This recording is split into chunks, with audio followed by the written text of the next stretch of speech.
آپ کسی گانے کو اس لیے پسند کرتے ہیں کہ وہ کہیں نہ کہیں آپ کے جذبات کی عکاسی کر رہا ہوتا ہے۔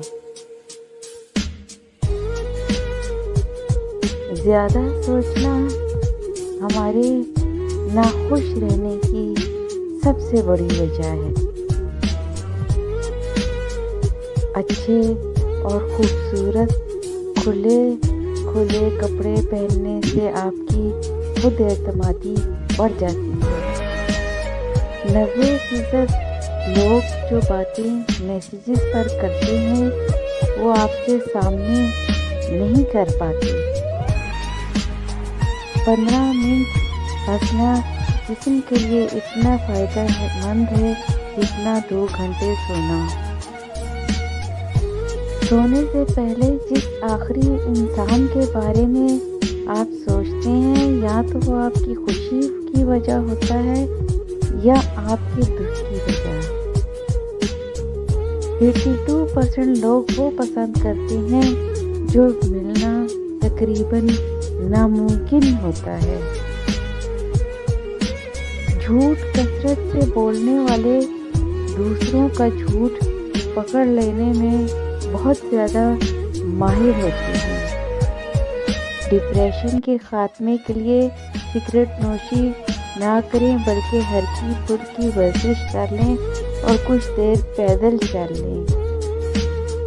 سونے سے پہلے جس انسان کے بارے میں آپ سوچتے ہیں یا تو وہ آپ کی خوشی کی وجہ ہوتا ہے یا پھر دکھ کی۔ اگر آپ خوشی سے روئیں تو آپ کا پہلا آنسو دائیں آنکھ سے نکلے گا اور غم میں روئے تو بائیں آنکھ سے نکلے گا۔ اگر کوئی شخص بہت زیادہ نیند لیتا ہے تو اس کا مطلب ہے وہ شخص بہت زیادہ اداس ہے۔ اگر کوئی شخص چھوٹی چھوٹی باتوں پر غصہ کرے تو یقیناً اس شخص کو محبت ہی کی ضرورت ہے۔ اگر کوئی شخص بہت زیادہ ہنستا ہے حتیٰ کہ غیر ضروری باتوں پر بھی ہنستا ہے تو وہ شخص اندرونی طور پر اکیلا ہے۔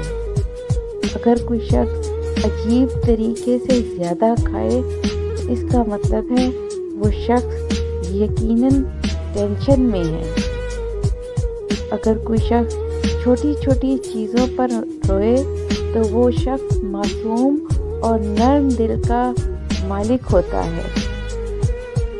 اگر کوئی شخص کم بولتا ہے مگر جب بولتا ہے تو تیزی سے بولے تو اس نے اپنے اندر بہت سے راز رکھے ہوتے ہیں۔ اگر کوئی شخص روتا نہیں ہے تو اس کا مطلب ہے کہ وہ اندرونی طور پر بہت ہی زیادہ کمزور ہے۔ Please subscribe my channel and press the bell icon.